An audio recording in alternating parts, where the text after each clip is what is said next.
السلام علیکم ورحمۃ اللہ وبرکاتہ۔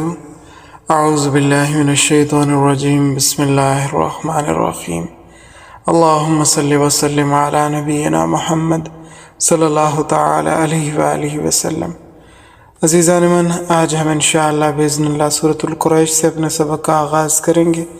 نزول کے اعتبار سے سورہ مبارک کا 29واں نمبر ہے اور مقام نزول مکہ مکرمہ ہے، ایک رکوع جبکہ 4 آیات پر مشتمل ہے۔ عزیز ساتھیو، سرزمین مکہ میدانی علاقہ نہیں ہے، چاروں طرف پہاڑ ہیں اور جو زمین ہے وہ بھی ہموار نہیں ہے۔ زیادہ تر زمین بھی پتھریلی ہے اور وہاں کھیت بھی کاشت نہیں ہو سکتے، اور جس دور کے اندر نبی علیہ الصلوۃ والسلام مبعوث ہوئے وہ دور بھی صنعتی دور نہیں تھا، اسی لیے وہاں کے لوگوں کا ذریعہ معاش و خوراک تجارت تھا۔ اپنی اپنی بساط اور اپنی اپنی طاقت کے مطابق وہ لوگ تجارت کرتے تھے، اور اس غرض سے وہ عموماً سال میں 2 سفر کرتے مکہ سے باہر، ایک تو یمن کی جانب اور دوسرا ملک شام کی طرف۔ سردیوں میں عمومی طور پر یہ لوگ یمن جاتے تھے کیونکہ وہ گرم علاقہ تھا، جبکہ گرمیوں میں یہ شام کی طرف سفر کرتے تھے کیونکہ وہ ٹھنڈا علاقہ تھا۔ مکہ مکرمہ سے شام تقریباً 2 ماہ کی مسافت پر تھا۔ وہاں یہ چند روز قیام کرتے، اپنا سامان بیچتے اور وہاں سے کچھ چیزیں خریدتے اور پھر واپس آ جاتے۔ قریش مکہ نے جب حضرت صلی اللہ تعالی علیہ وآلہ وسلم کے واقعہ معراج کا انکار کیا تو یہی بات کہی کہ ہم تو سواریوں کو چلاتے ہوئے بمشکل 2 ماہ میں شام پہنچتے ہیں، اور آپ کہتے ہیں کہ رات ہی رات میں یہ سارا سفر کر کے واپس آ گئے ہوں، اور آسمانوں والا سفر تو ویسے ہی ہماری سمجھ سے بالا تر ہے، اور یہ شام والا سفر بھی ہماری سمجھ میں نہیں آتا کہ ہم تو اس سفر کو کریں 2 مہینوں میں، اور آپ ایک ہی رات میں یہاں سے شام کا سفر کریں اور پھر وہاں سے آسمانوں کا اور پھر آسمانوں سے واپس بھی آ جائیں۔ تو اس چیز کو بنیاد بنا کر ان لوگوں نے واقعہ معراج کا انکار کیا۔ یہ لوگ جب سفر پر جاتے تھے تو لوگ کعبۃ اللہ کی وجہ سے ان کا بڑا احترام کرتے تھے، خاص طور پر جو اصحاب الفیل کا واقعہ ہوا اس کے بعد یہ لوگ اور زیادہ محترم ہو گئے ارد گرد کے لوگوں کی نظر میں۔ یہ لوگ جب سفر کرتے تھے تو لوگ ان کو کعبۃ اللہ کے پڑوسی ہونے کی وجہ سے بہت زیادہ ریگارڈز دیتے تھے، کیونکہ کعبۃ اللہ کے احترام صرف عرب والے ہی نہیں بلکہ دوسرے لوگ بھی کرتے تھے۔ لوگ ان کی بڑی خدمت کرتے، جب یہ سفر پر ہوتے تو لوگ ان کو مفت بستر فراہم کرتے، کھانا فراہم کرتے، مکہ مکرمہ کی چیزیں برکت والی سمجھ کر مہنگے داموں خریدتے اور اپنی چیزیں ان کو سستی دیتے کہ یہ خدام کعبہ ہیں۔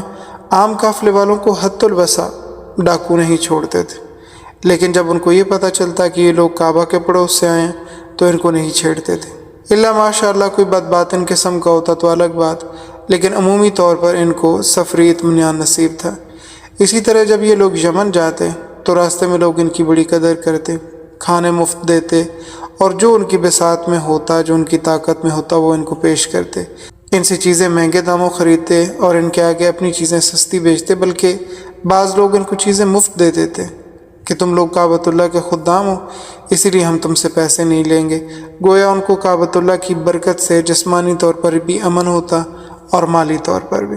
یہ سارے کا سارا ادب و احترام کعبۃ اللہ کی بدولت تھا، تو ان لوگوں کا فریضہ تھا کہ اس گھر والے کی صحیح معنی میں عبادت کرتے، یعنی اللہ کی، کیونکہ اس کے گھر کی برکت سے ہی ان کو اتنی عزت مل رہی تھی۔ اللہ تعالیٰ جب کسی پر انعام کرے تو اس پر اللہ تعالیٰ کا شکر واجب ہوتا ہے۔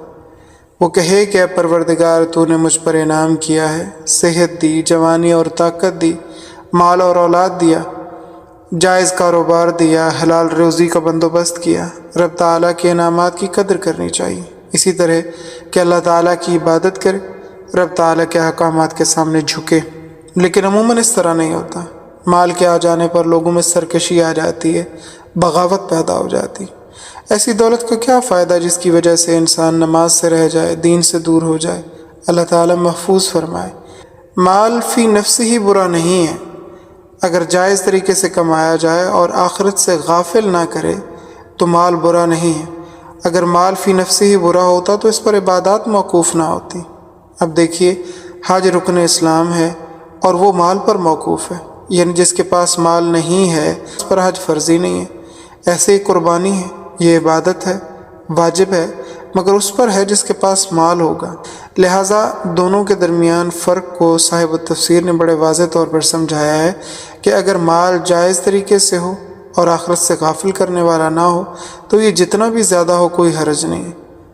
اور ایسا مال کہ جس میں حلال و حرام کی تمیز نہ کی گئی ہو اور وہ آخرت سے بھی غافل کرے اور دنیا میں رہتے ہوئے انسان کو ان اعمال سے غافل کر دے جو اعمال اللہ تعالیٰ کی رضا کا باعث بننے والے ہوں، نماز روزے کی پرواہ نہ کرے، تو یہ مال خرابی کا باعث بنے گا۔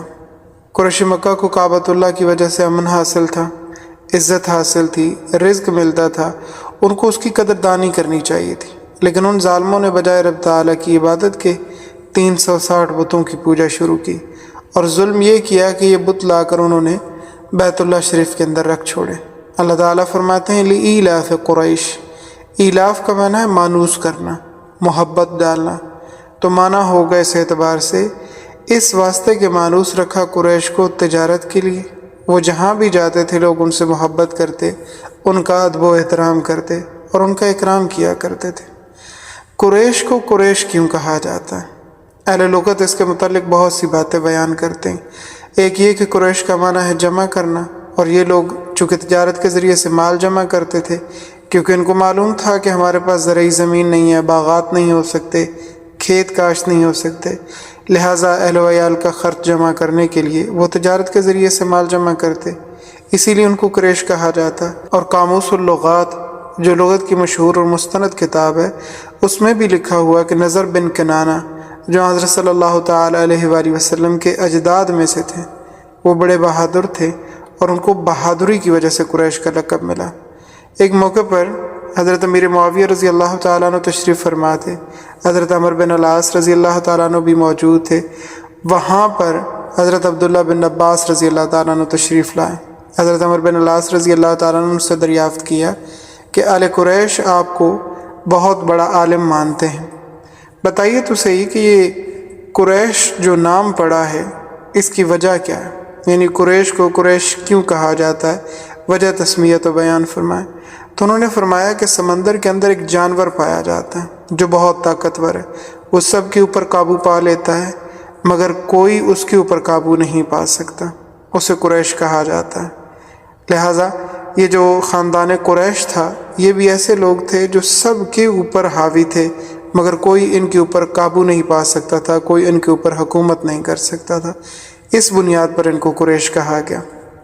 قریش کی ایک شاخ تھی قبیلہ بنو خزاع، اس کا ایک آدمی تھا جس کا نام تھا عمر بن لحی، یہ بہت ظالم شخص تھا۔ کعبۃ اللہ میں حضرت ابراہیم علیہ السلام کا مجسمہ اسی شخص نے رکھا تھا، یہ بہت فراڈ آدمی تھا۔ بخاری شریف کی روایت میں آتا ہے کہ عمر بن لحی نے ایک چھڑی رکھی ہوئی تھی جس کے سامنے اس نے ہک لگا رکھی تھی، اور کمر کے پیچھے اس نے ایک تھیلا لٹکایا ہوا ہوتا تھا۔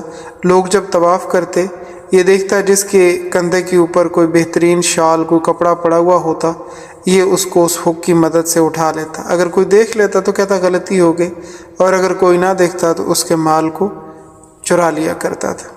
اسی طرح ان لوگوں نے وہاں پر حابیل رحمہ اللہ تعالیٰ علیہ کا مجسمہ بھی رکھا ہوا تھا، حضرت عیسیٰ علیہ السلام اور حضرت مریم سلام اللہ علیہ کا بھی مجسمہ رکھا ہوا تھا۔ اصاف اور نائلہ کا مجسمہ بھی وہاں پر رکھ چھوڑا تھا۔ اصاف ایک مرد کا نام تھا اور نائلہ ایک عورت کا نام، بالتفصیل اس واقعے کو ہم پہلے پڑھ چکے ہیں۔ ان کے آپس میں ناجائز تعلقات تھے اور انہوں نے بدکاری کی، انہوں نے اللہ تعالیٰ کے گھر کی توہین کی تھی، لوگوں نے عبرت کے لیے ان کے مجسمے وہاں پر رکھ دیے، مگر آنے والی نسلوں نے ان کی بھی پوجا شروع کر دی۔ اللہ تعالیٰ فرماتے ہیں لإیلاف قریش، اس لیے کہ مانوس رکھا قریش کو، ایلافہم رحلۃ الشتاء والصیف، ان کا مانوس کر دینا سردی کے سفر سے اور گرمی کے سفر سے، یعنی سردی کے موسم میں یمن کا سفر کرتے اور گرمی کے موسم میں شام کا سفر کرتے تھے، اور 2 سفروں میں سال بھر کی روزی کما لیتے، ان کے گھر اناج اور کپڑوں وغیرہ سے بھر جاتے تھے۔ فرمایا فَلْيَعْبُدُوا رَبَّ هَذَا الْبَيْتِ، بس ان کو چاہیے کہ عبادت کریں اس گھر کے رب کی جس کی برکت اور وسیلے سے ان کو سب کچھ ملتا ہے۔ بتوں کی عبادت نہ کریں بلکہ صرف ایک اکیلے تنہا اللہ کی عبادت کریں، اس کے سوا کسی دوسرے کی عبادت نہ کریں۔ اور کیوں عبادت کریں؟ الذی اطعمہم من جوع، وہ رب جس نے ان کو کھانا دیا، خوراک دی بھوک کے اندر، کہ وہاں تو کوئی پیداوار نہیں تھی، کعبۃ اللہ کی برکت سے تجارت کے ذریعے سے اللہ تعالیٰ نے ان کو خوراک نصیب فرمائی۔ وآمنہم من خوف، اور جس رب نے ان کو امن دیا خوف سے، حرم سے باہر لوگ اطمینان سے نہیں سو سکتے تھے، چوری ہوتی تھی، ڈکیتیاں ہوتی تھی، قتل و غارت گری ہوتی تھی، لیکن حرم کے علاقے میں چور ڈاکو بھی کوئی حرکت نہیں کرتے تھے، اور آج بھی ایسا ہی ہوتا ہے۔ وہاں پر جو لوگ کسی جھگڑے میں مبتلا ہو جائیں تو ارد گرد موجود لوگ ان کو تلقین کرتے ہیں کہ حرم ہے، اس کا احترام کرو، یہاں مت جھگڑو۔ وہاں پر چڑیا تک کو نہیں مارا جا سکتا، کوئی آدمی شکار نہیں کر سکتا، جھگڑا نہیں کر سکتا، حتیٰ کہ درختوں کو بھی نہیں کاٹا جاتا، اتنی پابندی ہے۔ اللہ تعالیٰ کے گھر کی برکت سے ان لوگوں کو مال میسر آیا، تو فرمایا کہ اس گھر کی برکت سے تمہارا مال محفوظ ہوا، جان محفوظ ہوئی، اس کی برکت سے تمہیں روزی میسر آ رہی ہے، تو اس رب کی عبادت کرو۔ لیکن ان ظالموں نے حبل کی عبادت شروع کر دی، ابراہیم علیہ السلام اور اسماعیل علیہ السلام کی عبادت شروع کر دی، عیسیٰ علیہ السلام اور ان کی والدہ کی عبادت شروع کر دی، اور اس طرح سے انہوں نے اپنی آخرت کو برباد کیا۔ اللہ رب العالمین ہمیں صحیح دین سیکھنے، سمجھنے اور اس پر نبی صلی اللہ تعالی علیہ وآلہ وسلم کے طریقے کے مطابق عمل کرنے کی توفیق نصیب فرمائے۔ سبحانک اللہم وبحمدک نشہد ان لا الہ الا انت نستغفرک ونتوب الیک۔ السلام علیکم ورحمۃ اللہ وبرکاتہ۔